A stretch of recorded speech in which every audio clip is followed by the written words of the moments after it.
یه خانومی چرخ ژانومس سر آوردن، گفتن که براشون سرویس کنم. حالا مشکلاتش هم این بود که یکی زیر نخ رو جمع میکنه، سرعتش هم کمه، پارچه رو خوب جلو نمیبره. خب بریم اولا که چرا سرعتش کمه. خب الان من نگاهی کردم دیدم که ممکنه یه ایراد خیلی کوچیکی داشته باشه. یعنی شما میتونید با یه تغییر خیلی ساده الان سرعت این چرخ رو حدوداً 2 برابر کنید. نگاه کنید الان به صدای این چرخ رو توجه کنید، نگاه کنید چقدر صداش خفه است. یعنی به نظر من این کند داره میریزه. خب به نظر من تسمه این چرخ یه خورده سفته. خب کسی دست نزد تا حالا به تسمش.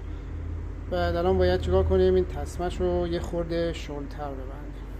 خب برای اینکه تسمش رو شلتر ببندیم لازمه که این ور نکنید اینجا 2 تا پیچ داره،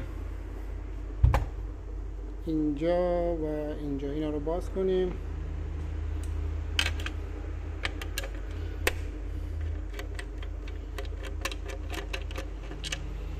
و این پیچ باز بشه.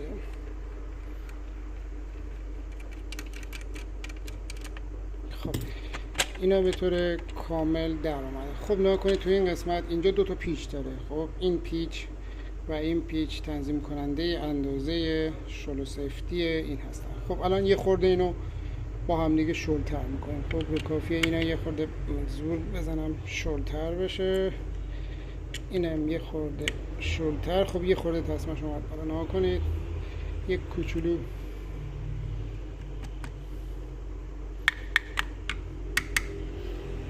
خب اندازه کافی خوب شده. خب حالا اینو من صفر میکنم، همینطوری زیاد صفر نمیکنم، فقط میخوایم سرعتش رو تست کنم ببینم بهتر شده یا.